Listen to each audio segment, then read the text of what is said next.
సర్వేపల్లి నియోజకవర్గంలోని తోటపల్లి గూడూరు మండలం విలుకానిపల్లి గ్రామంలో మండల దళిత నేతలు అంబేద్కర్ విగ్రహం వద్ద కొవ్వొత్తులు వెలిగించి నిరసన వ్యక్తం చేశారు.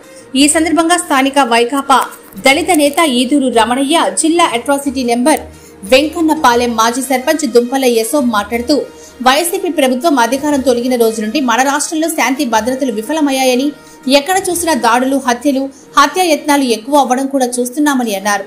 ఇదే తరుణంలో నెల్లూరు విక్రమసింహపురి యూనివర్సిటీలో డాక్టర్ బిఆర్ అంబేద్కర్ పేరు ఉన్నటువంటి లైబ్రరీ మీద కూడా దాడి చేసినటువంటి ఘటన కూడా అందరికీ తెలిసిందే అన్నారు.